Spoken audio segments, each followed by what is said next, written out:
தற்போதைய அண்மை செய்தி திருவண்ணாமலை மாவட்டம் களம்பூர் அருகே போலீஸ் முன்னிலையில் இரு தரப்பினரிடையே மோதல் ஏற்பட்டிருக்கிறது. அந்த பகுதியை பரபரப்பாக காணப்படக்கூடிய காட்சிகளை நாம் பார்த்து கொண்டிருக்கிறோம். விவரங்களை செய்தியாளர் சசிகுமாரிடம் கேட்கலாம். சசிகுமார், இந்த இரண்டு தரப்பும் போலீசார் முன்னிலையிலே மோதிக்கொள்ள என்ன காரணம்? வணக்கம் ஷாம்.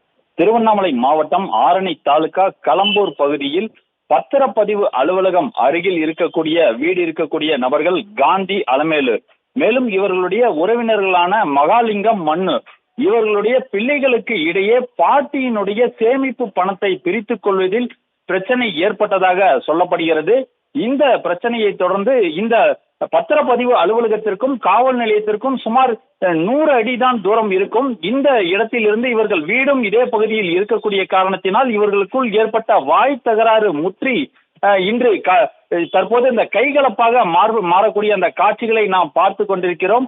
காவல்துறையினர் சத்தம் கேட்டு வெளியே ஓடி வந்து காவல்துறையினர் அவர்களை தடுக்க முயன்றும் அவர்கள் ஒருவருக்கு ஒருவர் மாறி மாறி தாக்கி கொண்டதில் ஒரு இளைஞர் ஒருவருக்கும் ஒரு பெண்மணி ஒருவருக்கும் தலையில் அடிபட்டு அந்த ரத்தம் சொட்ட சொட்ட அவர்கள் தாக்கி கொள்ளும் அந்த காட்சிகள் அந்த களம்பூர் பகுதியில் மிகுந்த ஒரு பரபரப்பை ஏற்படுத்தி இருக்கிறது.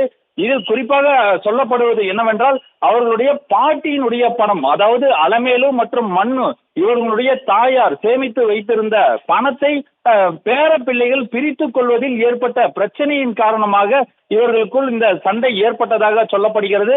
போலீசார் தற்போது இவர்களுடைய வழக்கு பதிவு செய்து விசாரணை மேற்கொண்டு வருவதாகவும் தகவல்களானது வெளியாகி இருக்கிறது. மேலும் பார்த்தோம் என்றால், காயம் பட்டவர்கள் தற்போது ஆரணி மருத்துவமனையில் சிகிச்சை பெற்று வருகின்றனர்.